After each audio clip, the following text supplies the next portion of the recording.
Hello friends, स्वागत है आप सभी का विनर्स एकेडमी के ऑफिशियल यूट्यूब चैनल पर। आप देख रहे हैं संविधान का विकास। संविधान के विकास में हम रेगुलेटिंग एक्ट 1773 से भारतीय स्वतंत्रता अधिनियम 1947 तक संविधान का विकास क्रम देखेंगे। इसमें हम भारत की राज्य व्यवस्था देखेंगे जो 1773 के रेगुलेटिंग एक्ट से प्रारंभ होते हुए भारतीय स्वतंत्रता अधिनियम 1947 तक पहुंचती है। इसमें हम भारतीय संविधान के सभी विकास क्रम को देखेंगे। चलिए स्टार्ट करते हैं आज का हमारी ये वीडियो। भारतीय संविधान का इतिहास। किसी भी देश का संविधान उसकी राजनीतिक व्यवस्था की वह बुनियादी सांचा और ढांचा निर्धारित करता है जिसके अंतर्गत उसकी जनता शासित होती है। यह राज्य की विधायिका, कार्यपालिका और न्यायपालिका जैसी प्रमुख अंगों की स्थापना करता है। उसकी शक्तियों की व्याख्या करता है, उनके दायित्वों का सीमांकन करता है और उनके पारस्परिक तथा जनता के साथ संबंधों का विनियमन करता है। इस प्रकार किसी देश के संविधान को उसकी ऐसी आधार विधि कानून कहा जा सकता है जो राज्य व्यवस्था के मूल सिद्धांतों को निर्धारित करती है। वस्तुतः प्रत्येक संविधान उसके संस्थापकों एवं निर्माताओं के आदर्शों, सपनों और मूल्यों का दर्पण होता है। वह जनता की विशिष्ट सामाजिक, राजनीतिक और आर्थिक प्रकृति, आस्थाओं एवं आकांक्षाओं पर आधारित होता है। भारत में नए गणराज्य के संविधान का शुभारंभ 26 जनवरी 1950 को हुआ था। भारत अपने लंबे इतिहास में पहली बार एक आधुनिक संस्थागत ढांचे के साथ पूर्ण संसदीय लोकतंत्र बनने जा रहा था।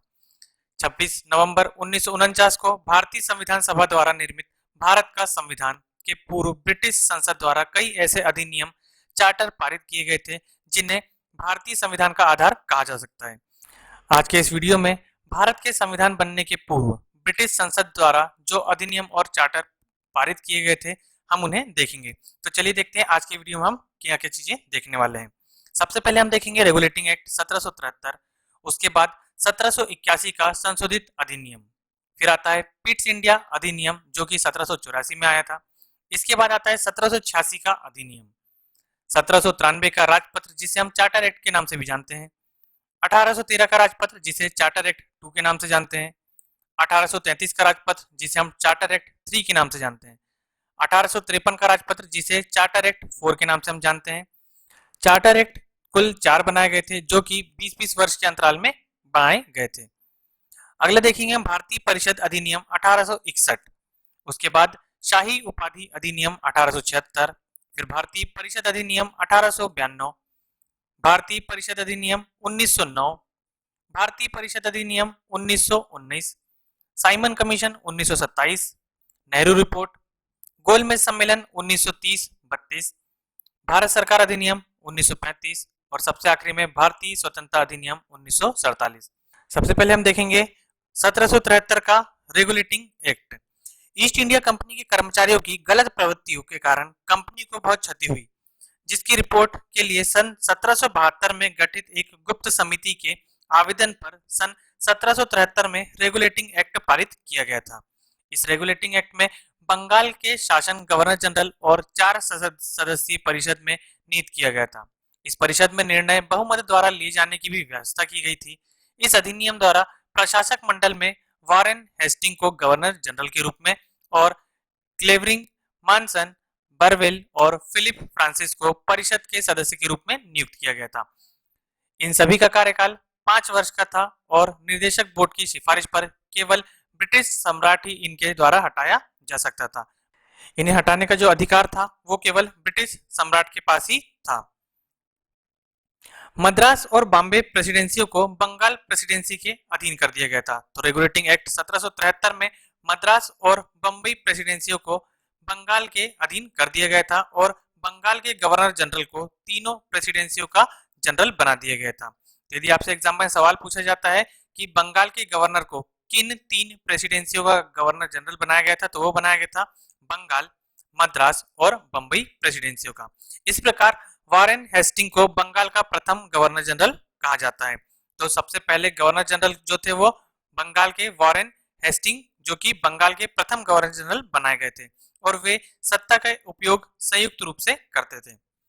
सब परिषद गवर्नर जनरल को भारतीय प्रशासन के लिए कानून बनाने का अधिकार प्रदान किया गया था, लेकिन कानूनों को लागू करने के पूर्व निदेशक बोर्ड की अनुमति प्राप्त करना बहुत अनिवार्य था।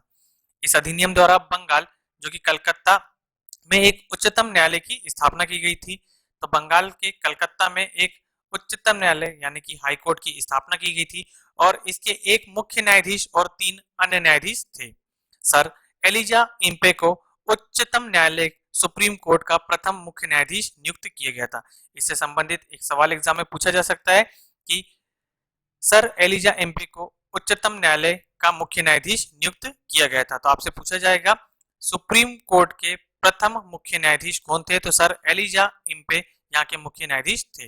इस न्यायालय को दीवानी, फौजदारी, जल सेना तथा धार्मिक मामलों में व्यापक अधिकार प्राप्त थे। न्यायालय को यह भी अधिकार था कि वह कंपनी तथा सम्राट की सेवा में लगे व्यक्तियों के विरुद्ध मामले की सुनवाई कर सकता है।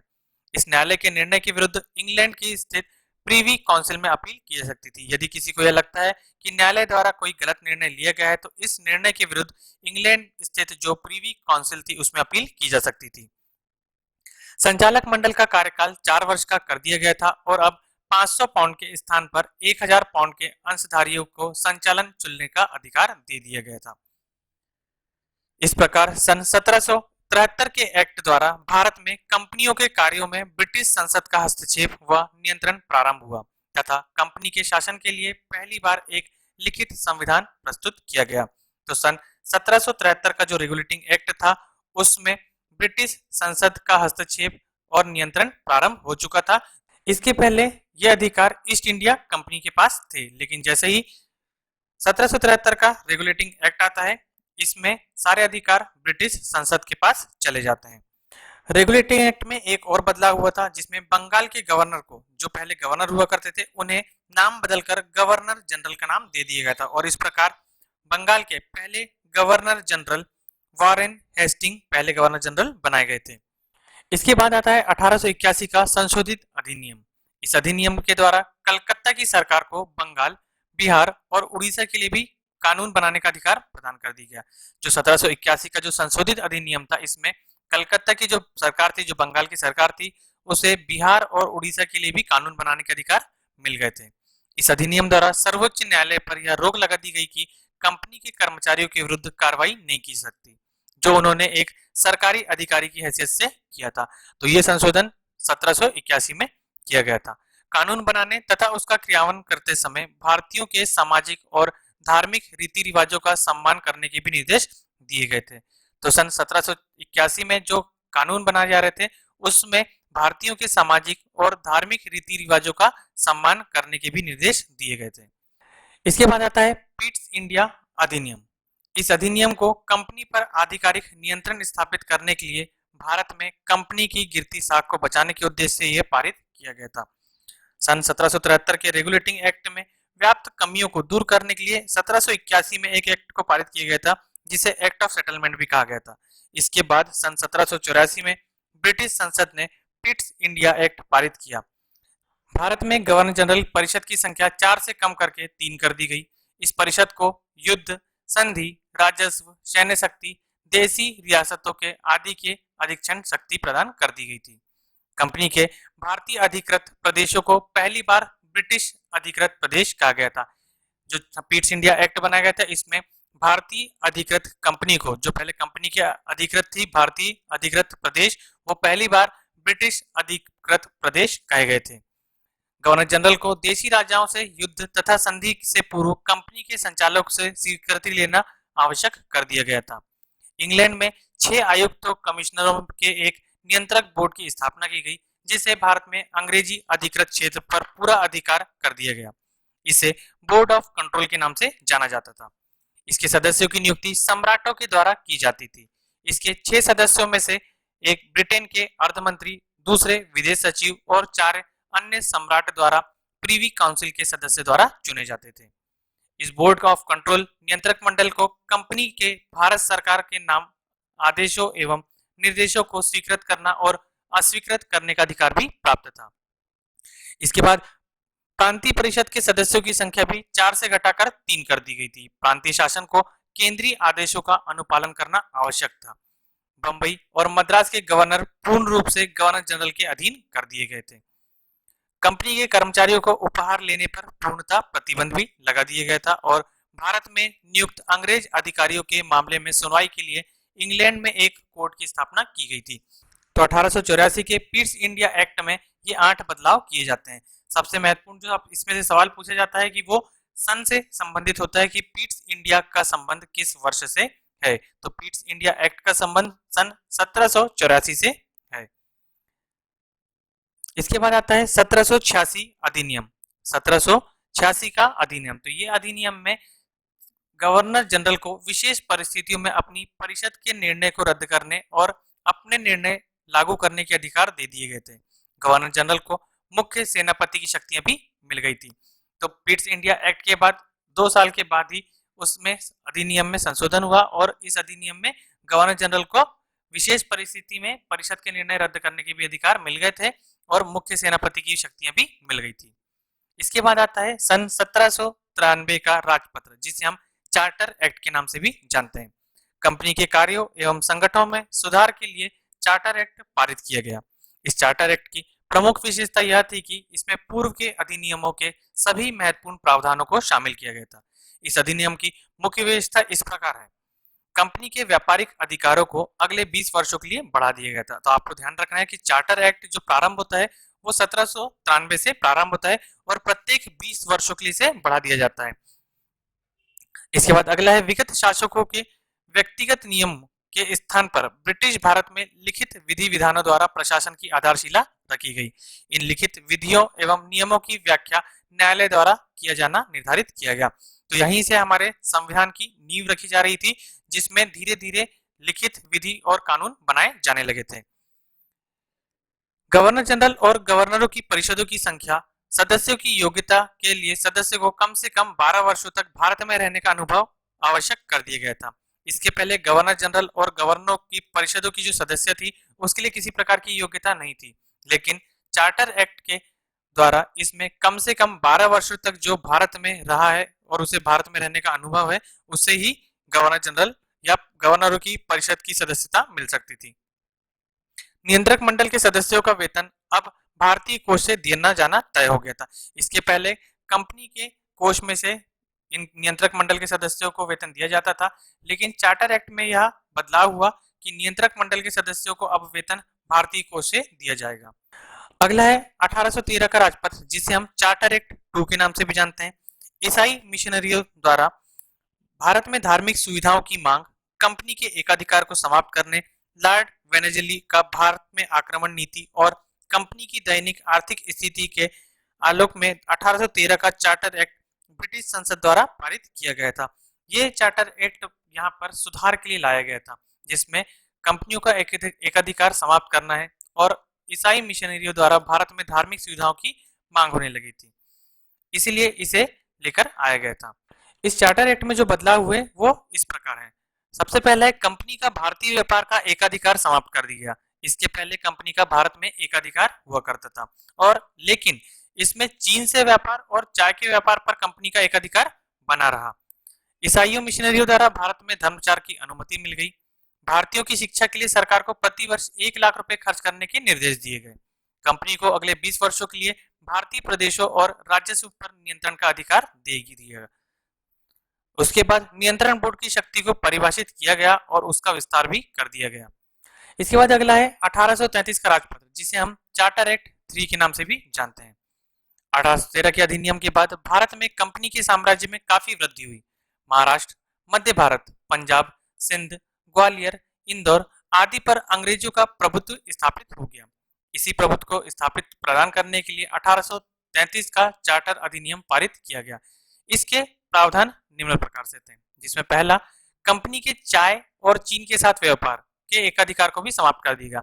2 में एकाधिकार को समाप्त नहीं किया गया था, जिसमें चाय और चीन के साथ व्यापार शामिल था, लेकिन अगले ही चार्टर एक्ट में कंपनी के चाय और चीन के साथ व्यापार को भी एकाधिकार समाप्त कर दिया गया और उसे पूर्णतः प्रशासनिक और राजनीतिक संस्था बना दिया गया। इसके बाद कंपनी एक प्रशासनिक और राजनीतिक संस्था बन गई थी। बंगाल के गवर्नर जनरल को संपूर्ण भारत का गवर्नर जनरल घोषित कर दिया गया और इस प्रकार भारत के पहले governor general Lord Williams Bentinck थे। एग्जाम में इससे बहुत ज्यादा सवाल पूछे जाते हैं। भारत के पहले गवर्नर जनरल कौन थे? तो लॉर्ड विलियम बेंटिंक पहले गवर्नर जनरल थे। इसके बाद भारत के प्रदेशों पर कंपनी के सैनिक और असैनिक शासन के निरीक्षण और नियंत्रण का अधिकार भारत के गवर्नर जनरल को दे दिया गया। भारत के गवर्नर जनरल की परिषद द्वारा पारित कानूनों को अधिनियम की संज्ञा भी दे दी गई थी। विधि संहिताकरण के लिए आयोग के गठन प्रारंभ हो गए थे। भारत में दास प्रथा को गैर कानूनी घोषित किया गया, जिसके फलस्वरूप 1843 में भारत में दास प्रथा की समाप्ति हो गई। भारत में दास प्रथा की समाप्ति कब समाप्त हुई, इससे संबंधित अगर प्रश्न आता है तो इसका सही जवाब है 1843 में। 1843 में भारत में दास प्रथा की समाप्ति हुई।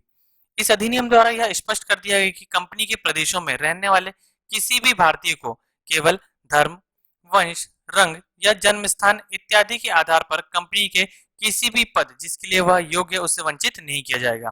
इसके पहले धर्म, वंश, रंग या जन्म स्थान के आधार पर योग्य व्यक्ति को भी उसे उचित पद नहीं दिया जाता था, लेकिन इस अधिनियम द्वारा इस प्रकार का किसी भी तरह का भेदभाव न करते हुए उसे किसी भी पद से वंचित नहीं किया जाएगा यदि वह व्यक्ति योग्य है तो।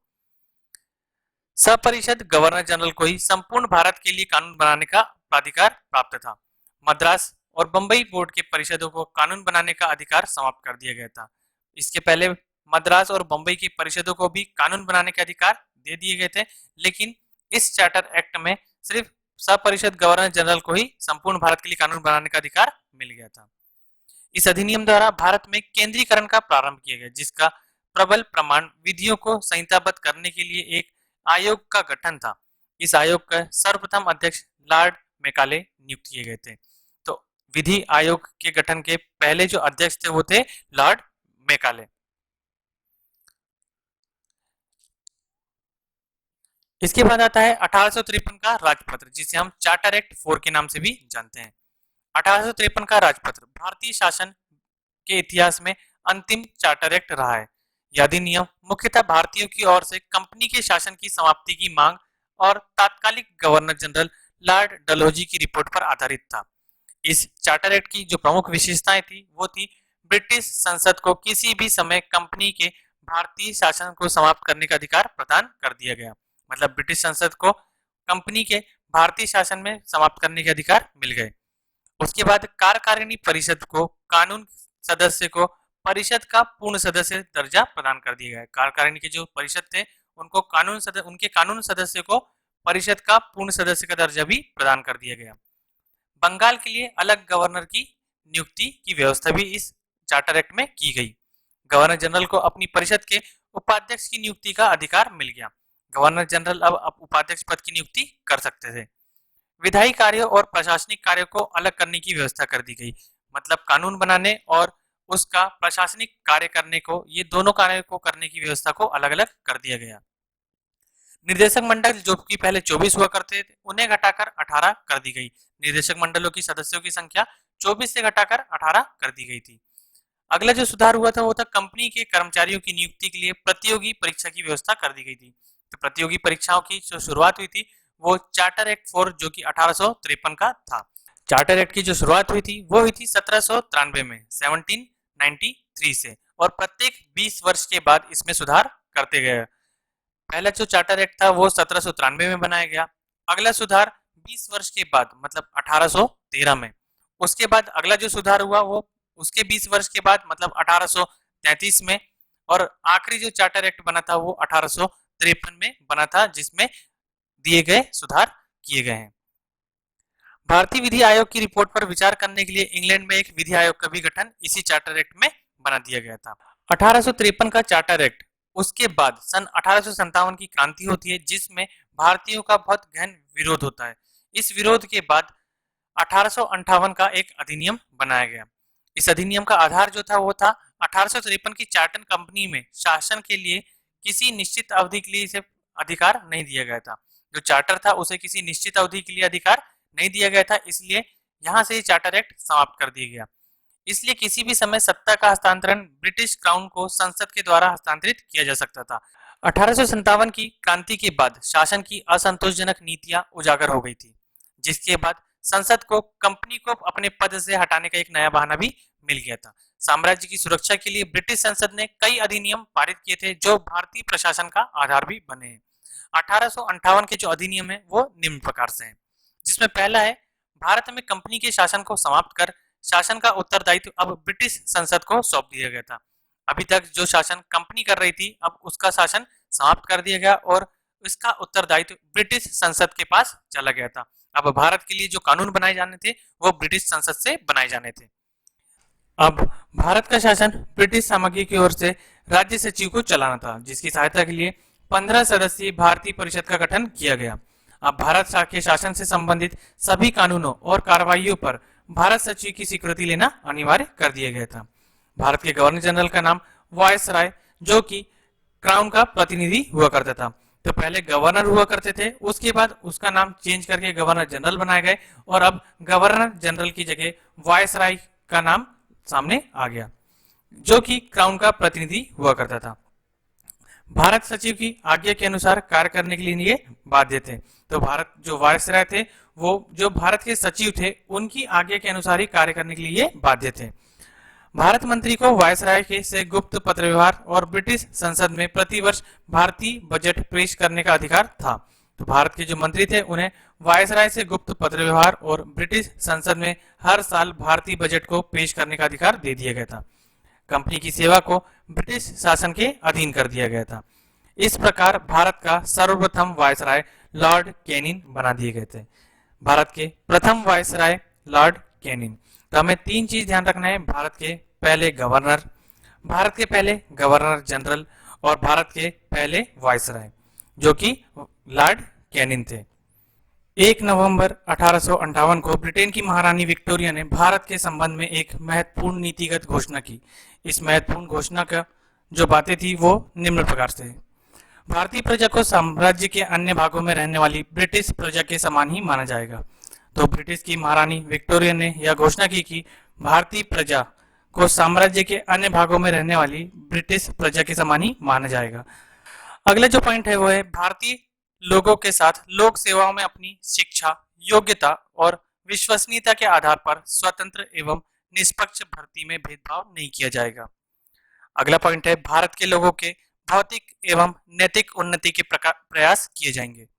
इसके बाद आता है भारतीय परिषद अधिनियम 1861। इस अधिनियम में भारतीय परिषद अधिनियम भारत के संवैधानिक इतिहास में एक महत्वपूर्ण और युगांतकारी घटना घटी। यह मुख्य दो कारणों से महत्वपूर्ण थी। एक तो यह कि इसने गवर्नर जनरल को अपनी विस्तारित परिषद में भारतीय जनता के प्रतिनिधियों को नामजद करने और उन्हें विधायी कार्यों से संबद्ध करने का अधिकार दे दिया। दूसरा यह था कि गवर्नर जनरल की परिषद की विधायी शक्तियों का विकेंद्रीकरण कर दिया गया। इसके पहले जो विधायी शक्ति मतलब कानूनन जो शक्तियां थी वो ब्रिटेन की संसद के अधिकार में हुआ करती थी। अब बंबई और मद्रास की सरकारों को भी विधायी शक्ति प्रदान कर दी गई। इस अधिनियम की जो बातें थी वो निम्न प्रकार से थी: गवर्नर जनरल की विधान परिषद की संख्या में वृद्धि की गई। अब इस परिषद में कम से कम 6 और अधिकतम 12 सदस्य हो सकते थे। उनमें कम से कम आधे सदस्यों का गैर सरकारी होना जरूरी था। अगला है: गवर्नर जनरल को विधायी कार्यों हेतु नए प्रांतों के निर्माण का तथा नवनिर्मित प्रांत में गवर्नर या लेफ्टिनेंट गवर्नर को नियुक्त करने का अधिकार दे दिया गया था। तीसरा इसमें पॉइंट रखा गया था: गवर्नर जनरल को अध्यादेश जारी करने का अधिकार दिया गया। 1865 के अधिनियम द्वारा गवर्नर जनरल को प्रेसिडेंसियों तथा प्रांतों की सीमाओं के उद्घोषणा द्वारा नियत करने और उनमें परिवर्तन करने का अधिकार दिया गया। तो 1869 में गवर्नर जनरल को विदेश में रहने वाले जो भारतीय थे उनके संबंध में भी कानून बनाने के लिए अधिकार दे दिया गया था। इसके बाद 1873 के अधिनियम के द्वारा ईस्ट इंडिया कंपनी को किसी भी समय भंग करने का प्रस्ताव भी पारित कर दिया गया और इस अनुसरण में 1 जनवरी 1874 में ईस्ट इंडिया कंपनी को भंग कर दिया गया। इसके बाद आता है शाही उपाधि अधिनियम 1876। इस अधिनियम के अंतर्गत निम्न कार्य किए गए। इसके बाद 28 अप्रैल सन 1876 को एक घोषणा के द्वारा महारानी विक्टोरिया को भारत की साम्राज्ञी घोषित कर दिया गया।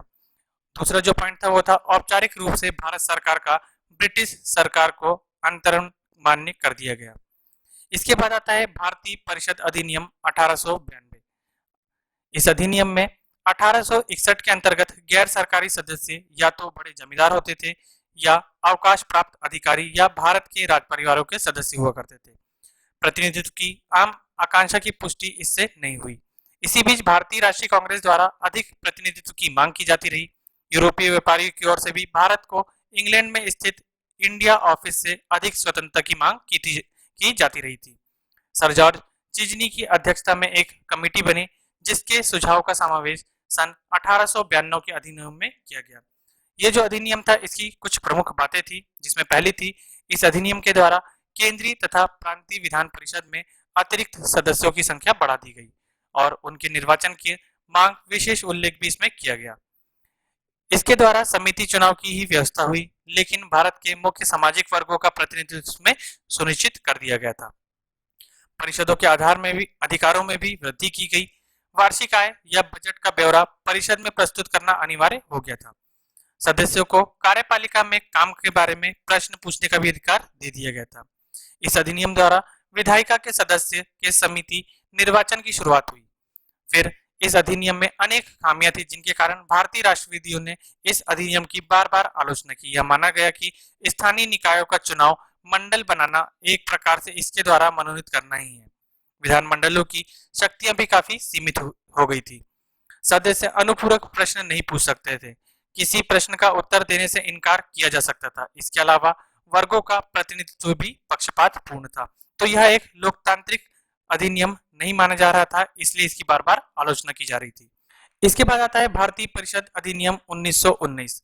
इस अधिनियम में 1892 का अधिनियम राष्ट्रवादियों को संतुष्ट नहीं कर सका था, साथ ही राष्ट्रीय आंदोलन पर उग्रवादी नेताओं का प्रभाव भी बढ़ता जा रहा था।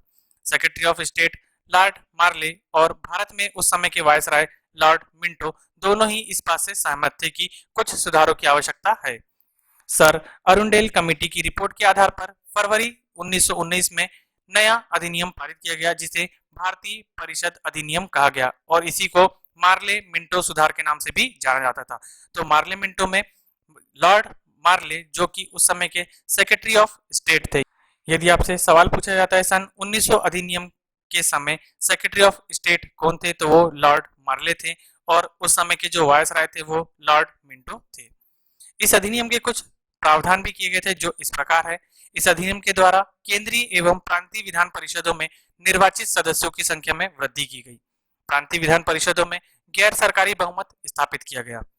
सभी निर्वाचित सदस्य अप्रत्यक्ष रूप से चुने जाते थे। स्थानीय निकायों के निर्वाचन में परिषद का गठन होता था। ये प्रांतीय विधान परिषदों के सदस्यों का चुनाव करती थी और प्रांतीय विधान परिषद के सदस्य केंद्रीय व्यवस्थापिका के सदस्यों का चुनाव करते थे। पहली बार पृथक निर्वाचन व्यवस्था का प्रारंभ भी इसी समय किया गया, जिसमें मुसलमानों को प्रतिनिधित्व करने की विशेष रियायत दी गई थी। उन्हें केंद्रीय एवं प्रांतीय विधान परिषदों में जनसंख्या के अनुपात से अधिक प्रतिनिधि भेजने का अधिकार भी दे दिया गया था।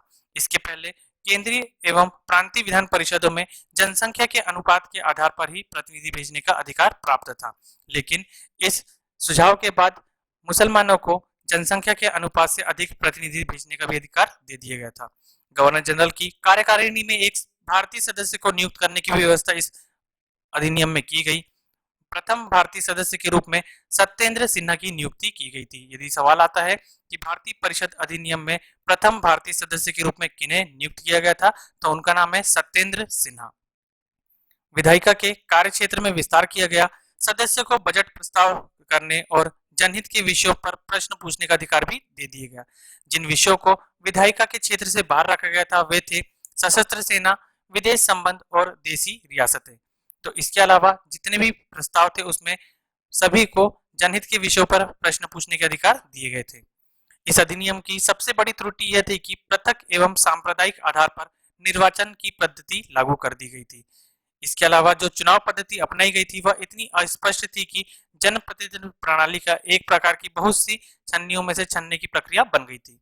संसदीय प्रणाली तो दे दी गई परंतु उत्तरदायित्व नहीं दिया गया था। इसके बाद जो बात आती है वो आती है 20 अगस्त 1917।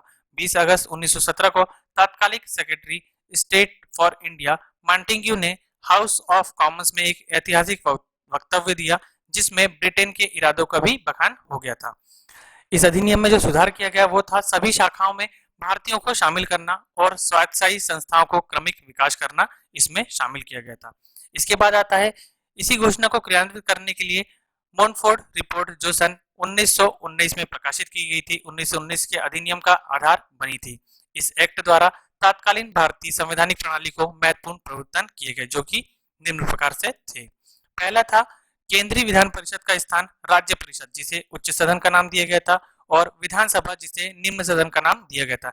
इस प्रकार द्विसदनीय विधानमंडल ने उसकी जगह ले ली थी। जो पहले केंद्रीय विधान परिषद हुआ करता था, उसकी जगह द्विसदनीय विधानमंडल ने ले ली। हालांकि सदस्यों के नामजद करने की कुछ शक्ति बनाए रखी गई, और फिर प्रत्येक सदन में निर्वाचित सदन सदस्य का बहुमत होना भी सुनिश्चित कर दिया गया था। सदस्यों को चुनाव सीमांकित निर्वाचन क्षेत्र द्वारा प्रत्यक्ष रूप से किया जाना था। इसके बाद प्रत्यक्ष चुनाव प्रणाली भी अपना ली गई थी। मताधिकार का विस्तार किया गया। निर्वाचक मंडल के लिए अर्हताएं सांप्रदायिक समूह, उनका निवास और संपत्ति पर आधारित थी। इस चुनाव लड़ने के लिए जो निर्वाचक मंडल था, उसने सांप्रदायिक समूह और उनके निवास या फिर संपत्ति के आधार पर मताधिकार का विस्तार किया था। 8 प्रमुख प्रांतों में, जिन्हें गवर्नर का प्रांत कहा जाता था, उनमें द्वैध शासन की एक नई पद्धति शुरू की गई।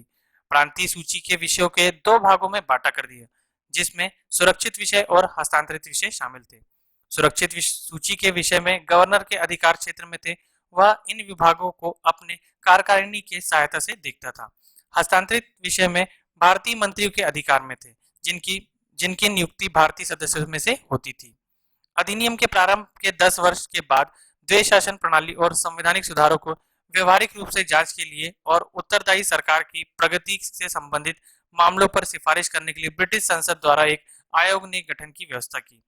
इस प्रावधान के अनुसार सन 1927 में साइमन आयोग का गठन किया गया, जिसे हम साइमन कमीशन के नाम से भी जानते हैं। इसके बाद आता है 1919 के अधिनियम में अनेक खामियां थी, जिसके जिम्मेदार सरकार की मांग को पूरा नहीं कर सके। इसके अलावा प्रांतीय विधानमंडल गवर्नर जनरल की स्वीकृति के बगैर अनेक विषयों में विधेयक पर बहस नहीं कर सकते थे। सिद्धांत रूप में केंद्रीय विधानमंडल संपूर्ण क्षेत्र में कानून बनाने के लिए सर्वोच्च तथा सक्षम बना रहा, जिसके फलस्वरूप यहाँ पर लोकतांत्रिक प्रक्रिया नहीं अपनाई जा सक रही थी। इसी का विरोध हुआ और साइमन कमीशन का भी इसी प्रकार से विरोध किया गया। केंद्रीय और तथा प्रांतों के बीच शक्तियों के बंटवारे के बावजूद ब्रिटिश भारत का संविधान एकात्मक राज्य का संविधान ही बना रहा। प्रांतों में द्वैध शासन पूरी तरह विफल रहा। गवर्नर का पूर्ण वर्चस्व कायम रहा। वित्तीय शक्ति के अभाव में मंत्री अपनी नीतियों को प्रभावी रूप से क्रियान्वित नहीं कर सकते थे। इसके अलावा इस अधिनियम में इसलिए भी खामियां थी क्योंकि यहाँ पर मंत्रियों को अपने 2 मालिकों को खुश करना होता था, जिसमें एक विधान परिषद थी और दूसरा गवर्नर जनरल, जो कि बहुत ही कठिन माना जा रहा था। इसके बाद आती है साइमन कमीशन, जो कि 1927 में बनाई गई थी। 1919 के अधिनियम की धारा 84 के अनुसार सर जॉन साइमन की अध्यक्षता में एक आयोग का गठन किया गया। इस आयोग में एक भी भारतीय सदस्य नहीं था, अतः भारतीय द्वारा इसका विरोध किया गया। भारतीयों का यह मानना था कि साइमन कमीशन जो सुझाव लेकर आ रही है, उसमें भारतीयों का भी योगदान रहे। आयोग की रिपोर्ट जून 2 1930 में प्रकाशित हुई। साइमन कमीशन द्वारा डोमिनियम दर्जे की मांग को ठुकरा दिए जाने के बाद कांग्रेस ने 1929 के लाहौर अधिवेशन में पूर्ण स्वराज का प्रस्ताव भी पारित कर दिया था। अगली जो रिपोर्ट आती है वो आती है नेहरू रिपोर्ट। नेहरू रिपोर्ट के अनुसार कांग्रेस पार्टी ने सेक्रेटरी ऑफ स्टेट लॉर्ड वर्कनहेड की इस चुनौती को स्वीकार किया कि एक ऐसे संविधान की रचना की जाए जो भारत के हर दल को स्वीकार हो। साइमन कमीशन का बहिष्कार हुआ। उसके बाद साइमन कमीशन ने एक सुझाव दिया, जिसमें कांग्रेस पार्टी ने सेक्रेटरी ऑफ स्टेट इनके द्वारा एक प्रस्ताव रखा गया था कि आप एक ऐसे संविधान की रचना करें जिसमें हर भारतीय दल की स्वीकृति हो। इसके लिए 28 फरवरी 1928 को नई दिल्ली में एक सर्वदलीय सम्मेलन बुलाया गया। संविधान का प्रारूप बनाने के लिए पंडित मोतीलाल नेहरू की अध्यक्षता में 9 सदस्यों की एक समिति बनाई गई। इस समिति द्वारा प्रस्तुत प्रारूप को ही नेहरू रिपोर्ट के नाम से जाना जाता है। तो नेहरू रिपोर्ट, इसके जो अध्यक्ष थे वो पंडित मोतीलाल नेहरू थे। नेहरू रिपोर्ट लखनऊ के सर्वदलीय सम्मेलन में स्वीकार कर ली गई, लेकिन दिसंबर 1928 में कलकत्ता में जो सर्वदलीय सम्मेलन हुआ, इस पर गंभीर आपत्ति उठाई गई। यह आपत्ति मोहम्मद अली जिन्ना द्वारा उठाई गई थी।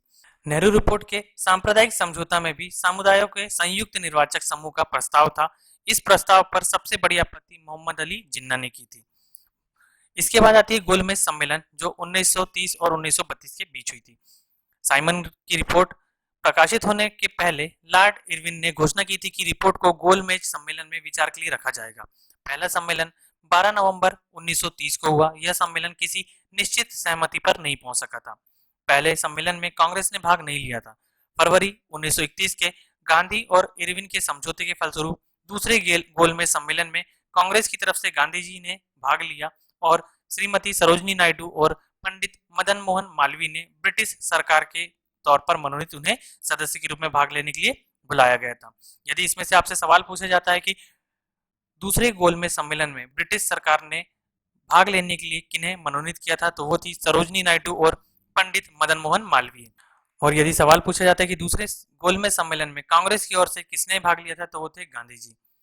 इस सम्मेलन के बाद ही सांप्रदायिक अधिनिर्णय और पूर्ण समझौते का आविर्भाव हुआ, जिसके द्वारा धार्मिक समूह और हिंदुओं के विभिन्न वर्णों के समूह को विशेष प्रतिनिधित्व भी दिया गया था। कांग्रेस और अन्य राष्ट्रीय समूह ने इसका जमकर विरोध किया। तीसरा और अंतिम गोलमेज सम्मेलन नवंबर 1932 ईस्वी में हुआ। एक श्वेत पत्र जारी किया गया जिस पर ब्रिटेन की संसद की संयुक्त प्रवर समिति ने विचार किया।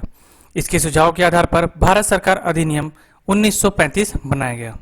भारत सरकार अधिनियम 1935 के भारत सरकार अधिनियम में 321 अनुच्छेद और 10 अनुसूचियां थी। यहीं से हमारे संविधान की नींव रखी गई। इस अधिनियम के प्रमुख प्रावधान निम्न प्रकार से थे। इस अधिनियम द्वारा अखिल भारतीय संघ का प्रावधान किया गया, जिसमें ब्रिटिश प्रांतों का शामिल होना अनिवार्य था। देसी रियासतों का शामिल होना उनकी इच्छा पर निर्भर करता था। वहाँ के जो नरेश होंगे या फिर वहाँ के जो भी नवाब होंगे, उनकी इच्छा अनुसार ही भारतीय संघ में शामिल होना उनकी इच्छा पर आधारित था। संघ और केंद्र के बीच शक्तियों का विभाजन किया गया। विभिन्न विषयों की 3 सूचियां बनाई गई, जिसमें संघीय सूची, प्रांतीय सूची और समवर्ती सूची शामिल थी। 1919 के अधिनियम को जो द्वय शासन प्रांतों में लागू किया गया था, उसे केंद्र में लागू किया गया। केंद्रीय सरकार के विषयों को 2 भागों में विभाजित किया। पहला विषय था संरक्षित विषय और दूसरा था हस्तांतरित विषय। संरक्षित विषय गवर्नर जनरल के अधिकार क्षेत्र में था, जबकि हस्तांतरित विषय मंत्रियों को सौंपे गए थे। केंद्र में द्विसदनात्मक विधायिका की स्थापना की गई, जिसमें राज्य परिषद, उच्च सदन और केंद्रीय विधानसभा को निम्न सदन कहा गया। प्रांतों में द्वय शासन को समाप्त कर प्रांतीय स्वायत्तता के सिद्धांत को स्वीकार किया गया। प्रांतीय विधायकों को प्रांतीय सूची और समवर्ती सूची पर कानून बनाने का अधिकार दिया गया। प्रांतीय विधानमंडल को अनेक शक्तियां दी गई। मंत्रिपरिषद को विधानमंडल के प्रति जिम्मेदार बना दिया गया और वह एक अविश्वास प्रस्ताव पारित कर उसे पद से मुक्त भी कर सकती था। विधानमंडल प्रश्नों तथा अनुपूरक प्रश्नों के माध्यम से प्रशासन पर कुछ नियंत्रण रख सकता था। इस अधिनियम के अधीन बर्मा को भारत से अलग कर दिया गया और उड़ीसा तथा सिंध नाम के 2 नए प्रांत बना दिए गए। इस अधिनियम द्वारा एक संघीय बैंक और एक संघीय न्यायालय की भी स्थापना का प्रस्ताव रखा गया था। संघीय बैंक के जरिए आरबीआई का प्रस्ताव भी इसी साल रखा गया था। भारतीय स्वतंत्रता अधिनियम 1947, इसके जो मुख्य लेख थे वो भारतीय स्वतंत्रता अधिनियम 1947 में माउंटबेटन योजना के आधार पर ब्रिटिश संसद द्वारा पारित भारतीय स्वतंत्रता अधिनियम 1947 के जो प्रावधान थे वो मुख्य प्रकार से थे। भारत और पाकिस्तान नामक 2 डोमिनियमों की स्थापना के लिए 15 अगस्त 1947 की तारीख निश्चित की गई। इसमें भारत का क्षेत्रीय विभाजन भारत तथा पाकिस्तान के रूप में करने और बंगाल एवं पंजाब में 2-2 प्रांत बनाने का प्रस्ताव किया गया था। पाकिस्तान को मिलने वाले क्षेत्र को छोड़कर ब्रिटिश भारत में सम्मिलित सभी प्रांत भारत में सम्मिलित माने गए। पूर्वी बंगाल, पश्चिमी बंगाल और असम के सिलहट जिले को पाकिस्तान में सम्मिलित किया जाना था। भारत में महामहिम की सरकार मतलब हिज मेजेस्टी ऑफ गवर्नमेंट का उत्तरदायित्व और भारतीय रियासतों पर महामहिम का अराजकता 15 अगस्त 1947 को समाप्त हो गया। भारतीय रियासतें इन दोनों में से किसी में भी शामिल हो सकती थी। प्रत्येक डोमिनियन के लिए पृथक गवर्नर जनरल होगा, जिसे महामहिम द्वारा नियुक्त किया जाएगा। गवर्नर जनरल डोमिनियन की सरकार के प्रायोजनों के लिए महामहिम का प्रतिनिधित्व करेगी। प्रत्येक डोमिनियन के लिए पृथक विधानमंडल होगा, जिसकी विधियां बनाने का पूरा प्राधिकार होगा। ब्रिटिश संसद उसमें कोई भी हस्तक्षेप नहीं करेगी। भारतीय स्वतंत्रता अधिनियम 1947 के अधिनियम में यह कहा गया था कि अब सारा जो अधिकार है वो ब्रिटिश संसद से हटकर भारतीय संसद के पास आएगा। डोमिनियन की सरकार के लिए अस्थायी उपबंध के द्वारा दोनों संविधान सभाओं की संसद का दर्जा तथा डोमिनियन विधानमंडल की पूर्ण शक्तियां प्रदान की गई। इसमें गवर्नर जनरल को एक्ट के प्रभाव का प्रवर्तन के लिए ऐसी व्यवस्था करने हेतु उसे जो आवश्यक तथा समीचीन प्रतीत हो अस्थायी आदेश जारी करने का अधिकार भी दिया गया था। इसमें सेक्रेटरी ऑफ द स्टेट की सेवाओं और भारतीय सशस्त्र बल, ब्रिटिश स्थल सेना, नौसेना और वायुसेना पर महामहिम की सरकार का अधिकार क्षेत्र अथवा प्राधिकार जारी रहने की शर्त भी लिखी गई थी। इस प्रकार भारतीय स्वतंत्रता अधिनियम 1947 के अनुसार 14 अगस्त और 15 अगस्त को क्रमशः भारत और पाकिस्तान नामक दो स्वतंत्र राष्ट्रों का गठन किया गया था, जिसमें 14 अगस्त 1947 को पाकिस्तान को आज़ाद घोषित किया गया और 15 अगस्त 1947 को भारत को आज़ाद घोषित किया गया। इस प्रकार भारतीय संविधान की बहुत सी संस्थाओं का विकास और संवैधानिक विकास के लंबे समय में यह प्रक्रिया पूरी हुई थी। इसका सबसे महत्वपूर्ण उदाहरण संघीय व्यवस्था है। यह कांग्रेस और मुस्लिम लीग द्वारा 1916 के लखनऊ समझौते में स्वीकार की गई थी। साइमन कमीशन ने भी संघीय व्यवस्था पर बल दिया और 1935 ईस्वी के अधिनियम ने संघीय व्यवस्था की स्थापना की थी, जिसमें प्रांतों के अधिकार ब्रिटेन के क्राउन द्वारा थे। जब भारत स्वतंत्र हुआ तब तक राष्ट्रीय आंदोलन के नेता संघीय व्यवस्था के लिए वचनबद्ध हो चुके थे। संसदीय व्यवस्था जो कार्यपालिका और विधायिका के संबंधों को परिभाषित करती है, भारत में अपरिचित नहीं थी। इस तरह भारतीय संविधान निर्माताओं की बुद्धिमानी और सूक्ष्म दृष्टि और कालक्रम में विकसित संस्थाओं के कार्यों को एक अपूर्व सम्मिश्रण से यह संविधान बना है। तो ये था हमारा आज का वीडियो, जिसमें हमने रेगुलेटिंग एक्ट से भारतीय स्वतंत्रता अधिनियम 1947 तक के जानकारी आपको दी है। यदि आपको हमारी वीडियो पसंद आता है तो हमारी वीडियो को एक बार लाइक जरूर कर लीजिए, चैनल को सब्सक्राइब कीजिए और वीडियो को ज़्यादा से ज़्यादा शेयर कीजिए। तो चलिए मिलते हैं इस तरह के अगले वीडियो में। Thank you.